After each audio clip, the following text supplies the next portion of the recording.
उंच नभात झेपावत असतानाही घारीची ओढ ही घरट्याकडेच लागलेली असते, असे उंच आकाशात भरारी घेणाऱ्या घारीचे वर्णन करणारी सुप्रसिद्ध कवी शरद यशवंत नवाळे रचित कविता घार.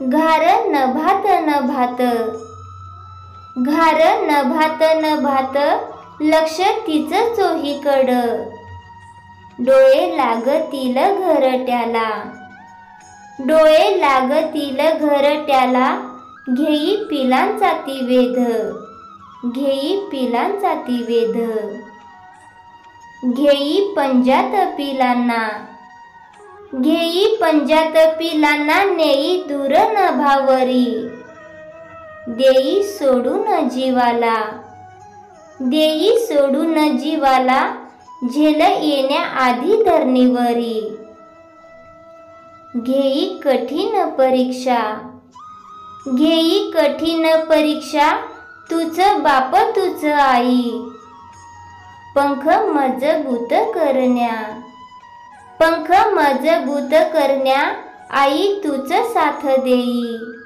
आई तुझ साथ देई.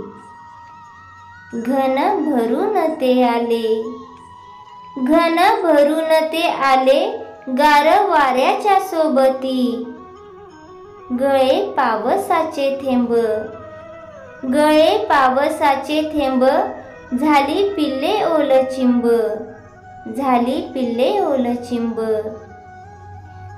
नभ ओथंबून आले, नभ ओथंबून आले, होतो ढगांचा आवाज, आधे मध्ये लखलकाट, आधे मध्ये लखलकाट, फोटो काढतो वरून राज.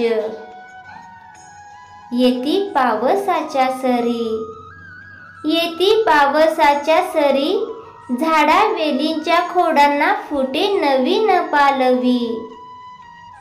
आला ऋतुराज आला, आला ऋतुराज आला, आला ऋतुराज आला.